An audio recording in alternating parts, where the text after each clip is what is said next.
on 105.9 FM and streaming worldwide on the WMAL app. O'Connor and Company. It's 5:06 here, and we are making our way through Hump Day with gusto. At 6:35, Cal Thomas will be here. 7:05, Senator Roger Marshall. 7:35, Hans von Spakovsky. And then at 8:05, Kate T. McFarland. That's a great lineup. Even greater when you add Julie Gunlock to the mix. I'm Larry O'Connor. Hey, Julie. Good morning. Good morning to you. We are just fired up, aren't we? Well, I am. Oh, ow. Little affirmation there would be nice. I filled in for the great one, Mark Levin, last night, so I'm still fully. How'd that go? Well, I take a very specific tonic of piss and vinegar before I go on the air. Did your grandparents ever say that about you? Oh, you are so full of piss and vinegar. That was my mother constantly. Oh, your mother would say that. Oh, my mother said I that. heard it a lot. I know that's a shock. Yes. And so I do that now. It's a little cocktail I do. I put the aforementioned piss and the vinegar, just equal parts. Yeah. Little ice. Yeah.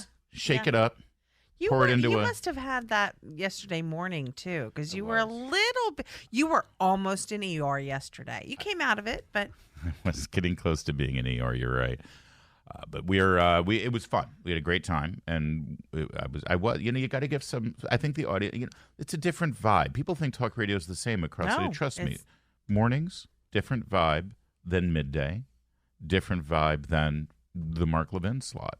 Well, I was asleep, so so was I. I'm impressed. It was fun. The nighttime and the date and the morning. I don't know if I'm not the only one, because I've noticed a couple of other people picking this out, and we've had some conversations over the last couple of days with regard to the governor of Florida and his recent activity on social media and just backing on. He's stepped down from running for president. He has suspended his campaign. That's what they always do, suspend. By the way, people say, what do you mean suspended? You mean he might? Well, yes, actually, he could theoretically, especially come convention time, if God knows what might happen. He wants to keep the campaign apparatus intact and things like that. Also, there's certain legal filings and things that happen with the campaign. Sure. So, the campaign's still there theoretically. So Ron DeSantis leaves the campaign trail. He goes back to Florida, and suddenly he's like freaking Bruce Banner turned into the Hulk. He's doing these selfie videos. These selfie videos on X talking. I mean, he was the first person to jump on board with Greg Abbott. He made a beautiful constitutional case for why Texas has every right to protect the border and defy the federal government and Joe Biden. He's just passed a law that says that you have to pick either male or female on your driver's license in the state of Florida, and if you are lying about your biological sex, you'll face criminal penalties. And he just put out another statement calling for the removal of Ilhan Omar from the House of... And deportation. And deportation. Get her out of here.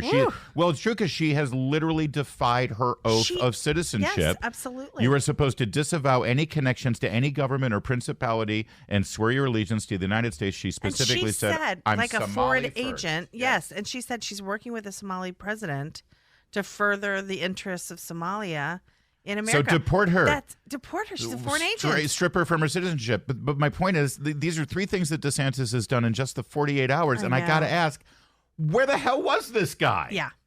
We see this all the time. You got this great governor, or you've got this great senator, or you've got this great politician. They announce they're running for president. They raise tens of millions of dollars. They hire political professionals, and the political professionals turn them into limp noodles. They ruin them. It's like, give me the guy that, people are saying, my God, this guy's great. He should run for president. And then that guy disappears. The guy who everybody loved and everybody wanted to be president disappears. There's so many analogies you can make. I mean, Invasion of the Body Snatchers or Stepford Wives. They really, it's like they enter the room with the political consultants as themselves, and they come out a totally different person. And voters sense that. Of course. Or even worse, because listen, we look at this stuff all the time.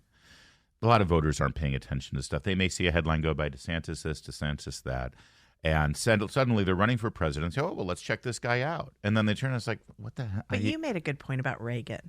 You said that didn't happen. And I've talked to a handful of people who have run for president and faced this very phenomenon. People that I really liked, and then suddenly the campaign didn't go right. And I talked to them off the record, so I'm not going to name names. And I said, so what happened there? And almost all of them say the same thing. It was the consultants. I got terrible advice from the consultants. And Republican candidates of my generation, of our generation, we revere Ronald Reagan. Ronald Reagan was like, everything you do, you should model after Ronald That's Reagan right. if possible. He's our North Star. And guess what? Ronald Reagan had his kitchen cabinet. He had his advisors in California that came from California that got him to the governorship in California from being an actor. And he didn't take any Washington advice. Right. They hated him for it, by the way. As Mark Levin rightly points out and reminds us all the time, D.C. hated Ronald Reagan. Guess who else didn't take a lot of Washington, D.C. advice? That would be Donald Trump. Until COVID. That would be. You're right. You know what? Great point. Great point. It was the Washington smart set that sort of talked him into the shutdown. And I don't understand why politicians don't do that. Although I have a hunch. I have a theory. There's a lot of money in politics. And if somebody is a governor or whatever, you ask advice. If you reach the point where you're the governor or a senator or you're achieving at a pretty high level in politics, you probably ask a lot of people for advice. Now, it's always on you to sort of sort that out and decide. But you have a lot of people who are going to give you advice. And my guess is when you know that you're running for president, if you knew somebody that was about to run for president or announce for president, what would be like one of the most major things you would say, oh, well, have you thought this through yet? Don't. Thank you, President Biden. I mean, I think the biggest consideration for anyone is, have you thought about the money? Yeah. How are you going to raise that money? You've never been in this world before where you have to literally raise up to $1 billion, if not more, to run for president. And so suddenly you start talking to all the financial people. You start talking to the people who fundraise. And that puts you in a room with big money donors. People are like, all right, listen, we have a limit. We can raise money, but they all hit their limits. Then we'll set up a super PAC. The super PAC can't coordinate with you, but we'll get a handful of people to put $10 million each into the super PAC. And, that's going to be a big, and frankly, that's what DeSantis had. He had the Never Back Down super PAC. He had big money that went into that. It's just a hunch, but I have a feeling that these people who control tons of political money, they sit down with you and they say, all right, Governor, I'm going to support you. I'm going to put this kind of money into it. I'm going to get my friends to put this kind of money into it. But we are not going to throw bad money into a bad campaign. Or we're not going to throw good money into a bad campaign. If we're going to do this, you need to get professionals. You need to hire my friends. You need to hire, exactly. It's all just my buddy. His office is on K Street. This is why they call it the swamp. He's the expert, and I'm only going to give you money if you hire these advisors. And the second I hear you're ignoring them, the money's going to dry up. Right. And you can understand a politician saying, well, I need the money. Right. So I'll follow the advice of the professionals. And, hey, what do I know? I'm only the governor of this little state. These guys are professionals working in D.C., and it always ruins them. Always ruins them. Yeah. Every time. I think also consultants tell these members that, you have to temper, your message a little bit to attract moderates and undecideds. And what they don't realize is some of those moderates and undecideds might actually swing over and be attracted by certainty and that kind of leadership on these issues. You're right. And also, here's the thing. Political consultants make a ton of money. Oh, they do. And if you walk in and your advice is, you know what, Governor, you be you. You follow your instincts. You've been right on the issues, and you've been right, you have a great track record. Exactly. Just, you be yourself. It's like, who's going to pay for that? Right. Hold on. I'm paying you how many millions of dollars to tell me to just be myself? Right. And so then they suddenly create this industry around themselves. You're doing it wrong. Let me tell you how to do it. And yet the one thing they don't do is win. Right. Which should be the only thing you're paying for. And you're right. Reagan didn't do that, and Trump didn't do that. In fact, Trump did not only did Trump not hire experts, the one guy he did hire was Roger Stone. Right. So it's 5:15. Where was this DeSantis? Where was he? It's 5:15. WMAL traffic and weather every 10 minutes. First on the fives with Jamie Whitten in the Hadid Carpet Cleaning Traffic Center. Because common sense isn't so common. Download the WMAL app to stream us for free. It's days like this where I wish I carried a firearm into the office. Oh, no. What? So I could, I wouldn't kill a person, but probably the machine that is playing this song might end up with a bullet in it. That song triggers me. Did your kids go through it. the Sesame Street thing, or did Yeah, they? we didn't really watch it. I think because there were so many other choices. By that time, yeah. Plus, I think it had gone kind of woke, so I avoided it with the kids. Thank you. Well, I felt like some trans puppet was going to walk on stage, so yeah, you never know. These days. A lot of people, we've reduced people's reticence to vote for Donald Trump down to the phrase "mean tweets." Right? I don't like the mean tweets. Mean tweets. He would tweet mean things. I'm not diminishing people's concern about the president's temperament. Okay, Right, I think that is a legitimate concern. Right. Although I don't think this president has much of a temperament either. But I have to say, and our friend Stephen Miller from Red Steez on Yes. Twitter, he writes it. He's a media analyst at Spectator. Yeah. He has pointed out a tweet from President Joe Biden on the official POTUS Twitter feed yesterday that is worse than anything that Trump has ever put out in his entire life, even in his private life. Agreed. Give me mean tweets any day of the week. Confefe to the day I die. Compared to this. Are you ready? This is what the President of the United States tweeted out late yesterday. And I'm quoting, this is verbatim. Here we go. I know how hard it is some days to sweep the clouds away and get to sunnier days. Our friend Elmo is right. We have to be there for each other, offer our help to a neighbor in need, and above all else, ask for help when we need it. Even though it's hard, you're never alone. What is going on? And also, this was a retweet. Yes, it was a retweet of Elmo. Yeah. So the image is Elmo. There's a saying picture of something Elmo Elmo-ish. holding a little teddy bear of sorts, and it says, here's what Elmo was saying. So this is the President of the United States agreeing with Elmo. Sure, yep. Which is, of course, a piece of red cloth with somebody's hands up its butt. And the president agrees. Read. Says, wow, Elmo is glad he asked. Elmo learned that it is important to ask a friend how they are doing. Elmo will check in again soon, friends. Elmo loves you. # emotional well-being. I don't. This, by the way, I want to point out, the president who has time to look, his Twitter feed apparently is replete with things that a 3-year-old would be looking at. Right. The president retweets Elmo about emotional well-being and talks about how some days it's hard to sweep the clouds away and get to sunnier days. And the president still has not picked up the phone to call the parents of the 3 soldiers who were killed because of his feckless, reckless, incompetent weakness in the Middle East. Yes, this tweet went out on the same day that we learned that 3 soldiers had died. Yeah. And because of his mismanagement. Yeah. I know how hard it is some days. Honestly. Are you serious? Give me mean tweets any day of the week compared to Joe Biden sympathizing with Elmo. This is just awful. This election can't come soon enough.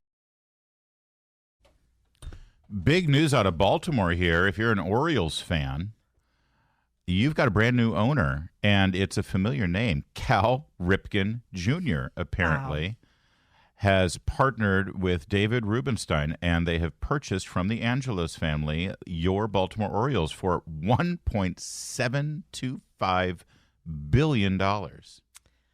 Apparently, the Angelos family had been owners since 1993. Yeah. So, long time. Yeah, they have. And they've come under fire for some decisions that they've made here and there. But now, and listen, you think Baltimore Orioles, Cal Ripken is Orioles royalty. He is the Baltimore Orioles. Yes. And now we'll see what's going to happen. But that's neat. Pretty amazing. Yeah. According to the initial reports, the Angelos family reportedly agreed to this sale of the franchise to Mr. Rubenstein and Mike Arrighetti, according to John Orend of Puck. Puck is a news outlet that covers sports and social media and pop culture.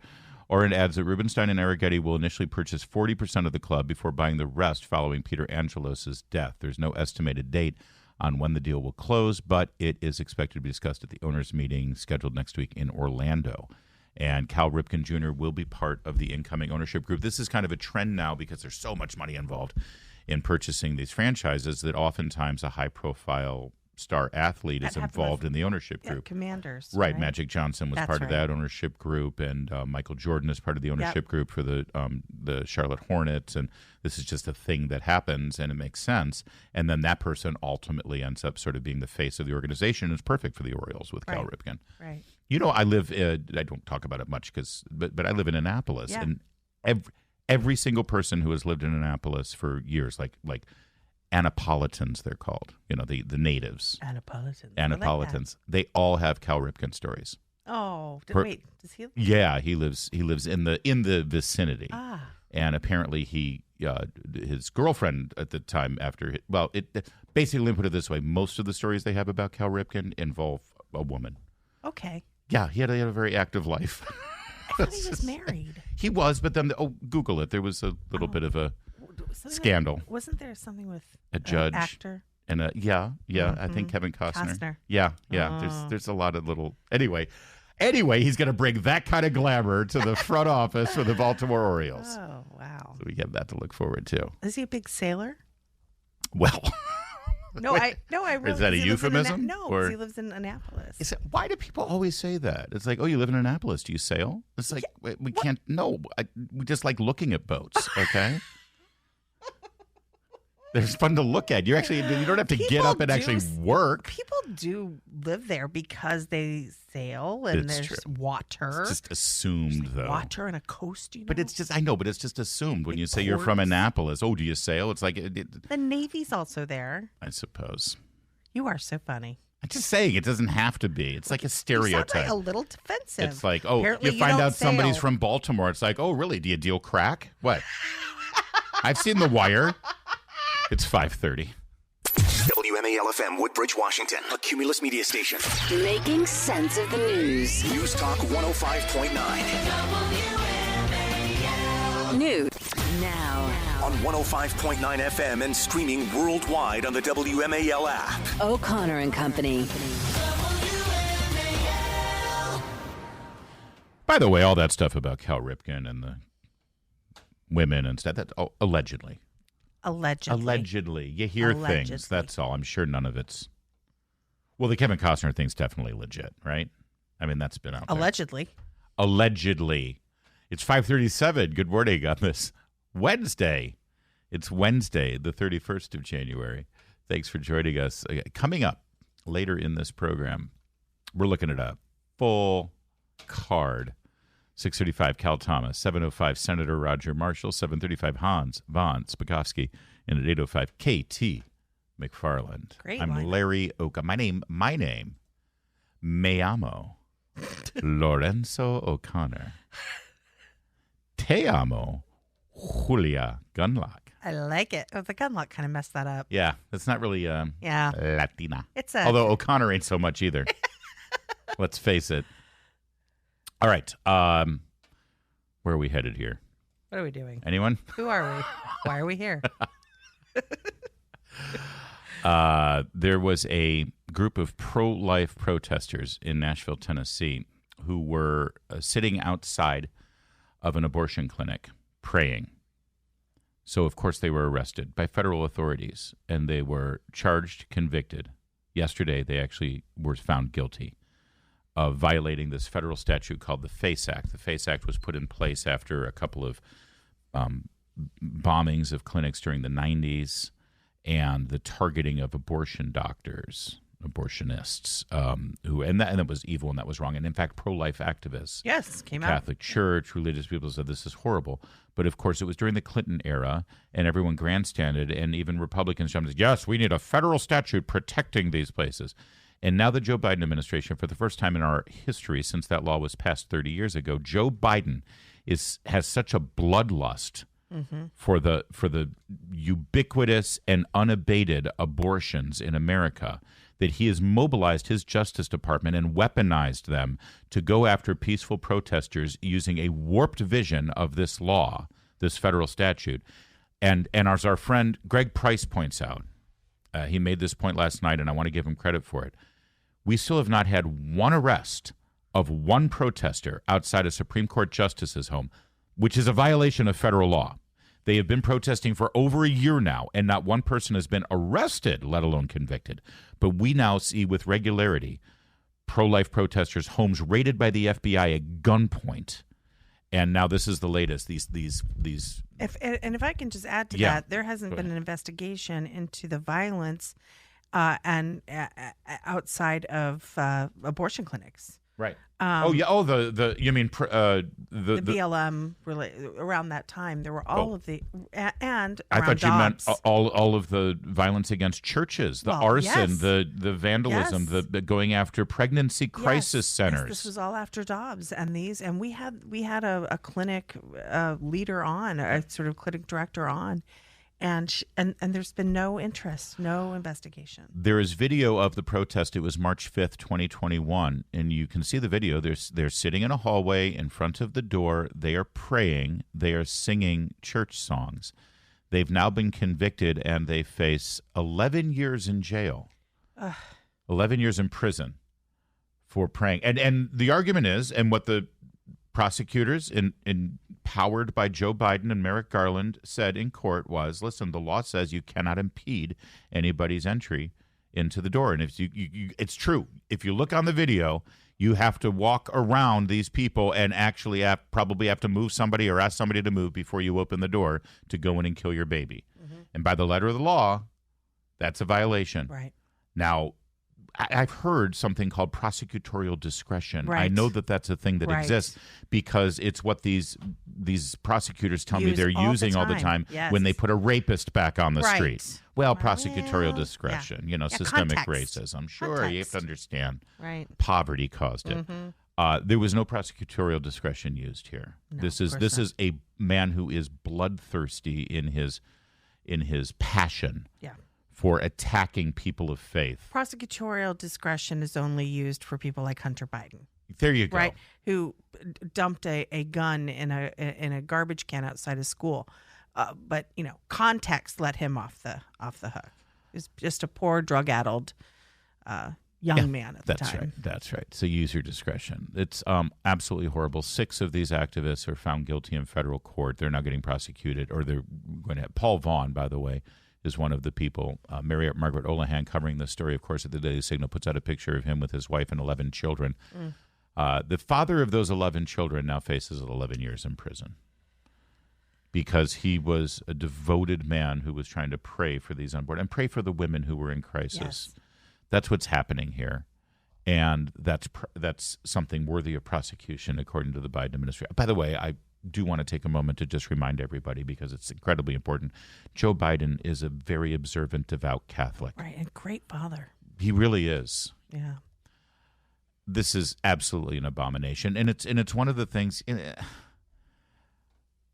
We make our choices with this election coming up, and I know, and I'm not, listen, I don't think people come here thinking that it's going to be a pep rally for Donald Trump. We like Donald Trump a lot. We also, when he was wrong about things or was worthy of criticism, we criticize him. That's sort of what you expect from us, right? This isn't Trump radio kind of thing. It's not Trump media. But let me tell you something, and I'm sensitive to people who are hesitant about Donald Trump because of temperament issues or because of some of the legal issues and things like that. But good Lord, people. You call yourself a conservative, and you have a choice between what we're seeing right now and Donald Trump, who actually nominated the justice that eventually helped overturn Roe v. Wade. Yeah, and spoke at the March for Life. And this is even a close call for you? Right. Because it's uncomfortable for you to defend him on your Facebook page? Right. Grow up. Grow up. It's 5:43. Making sense of your world. I'm a millennial, and I love your show. News Talk 105.9 WM. Now, what's happening in the world of Ivy League academia? Let's check in with the Ivies. Ken Griffin of Daytona Beach, Florida, is a hedge fund manager, a Harvard graduate, and has made a buttload of money. That's actually a technical term. His butt is loaded with money. It's a scientific fact. He's made a ton. He's made so much money that he actually pledged $300 million to his alma mater.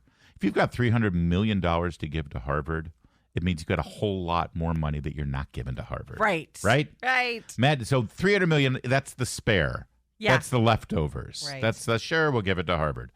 But now he's taking it back. That's right. He is the latest in a string of wealthy donors who have said, nope, you know what, that agreement we had, because, you don't give here's your $300 million check. It's usually, paid out over 10 years, 20 years, whatever, and they'll name an endowment, a tree after you or something, or the Diversity, Equity, and Inclusion Hall, or something like that. Or maybe you get a safe space. This safe space donated by Ken Griffin. Right. Well, and that's the root of Ken Griffin's problem with Harvard. He's decided to halt his endowment because, and I'm quoting him now, Harvard produces whiny snowflakes. It's not a lie. I mean, they do. When you make gajillions of dollars as a hedge fund manager and you are hiring people who are going to help boost your business, and you find out, oh, you went to Harvard. Well, let's have a talk. What the hell is wrong with you? Grow up, man. No. Smack them across the head or something, because they're whiny snowflakes. That's right. That is what Harvard does. So Mr. Griffin has now said he was at a conference in Miami, and he said, I'm not interested in supporting the institution in any way whatsoever. So eventually this is going to leave a mark. Well, he's not the only one. Right, Harvard exactly. has been bleeding once in a while these endowments because every $300 million endowment starts to add up. That's right. You get a few of those, and it's like, that's real money. It's real money. Meanwhile, this may be the greatest story ever. Claudine Gay, no relation, who had to leave in shame because of plagiarism scandal. She was the president of Harvard. And I just want to repeat, she had to leave because of plagiarism scandal, not because she was tolerant of anti-Semites on her campus. Right. She got a vote of confidence for that. And she also wasn't asked to leave because of her skin color, which is many people are charged. Oh, it's racist. Right. No, she's a plagiarist. She's not the only one, though. I know. We now have a news story. There is another plagiarist. Again, it's the New York Post. I think once again it was the Washington Free Beacon who uncovered this. Though it's amazing how the mainstream media is just so uninterested in this story, but they have uncovered another example of plagiarism. This one is Sherry Ann Charleston. At least 40 examples of alleged plagiarism about a decade before she joined Harvard. And yes, it was the Washington Free Beacon. And she also took credit for her husband's work, which I love how the richness of that. I know. But the best part of this plagiarism scandal, Sherry Ann Charleston, what's her job there? Yeah. She's Harvard University's chief diversity and inclusion officer. It doesn't get any better than that. You can't write this. So now she is under fire. Dozens of plagiarism allegations. What the Claudine Gay revelations revealed is that plagiarism is a real problem in these academic settings. Now, it's interesting because some of the commentary, we always borrow from other scholars, and that's been the defense. Yes, with attribution, the point of plagiarism is when you don't give attribution to the person you're stealing from. If you give that's called a citation. That's a footnote. She basically cut and pasted a paper she had written a decade before and then republished it under her name. She had written it with her husband. Mm-hmm. Now she republishes it as if it's a new paper under her name in 2014 in the Journal of Negro Education, by the way. They might want to think about a rebranding there. Boy, this Valentine's Day is going to be tense in their house. Lee Jussum, a social psychologist at Rutgers University, says, you can't just republish an old paper as if it's a new paper. If you do that, it's not exactly plagiarism. It's more like fraud. Yes. And also, you got paid for the paper. You're incredibly lazy. We want to pay you to write this paper. Yes. Oh, okay, here you go. Wait a minute. You already wrote this for someone else and got paid for it that time. Well, at least she's doing a great job there as the Chief Diversity and Inclusion Officer. Yeah. That would be Sherry Ann Charleston at Harvard. It's 5:53.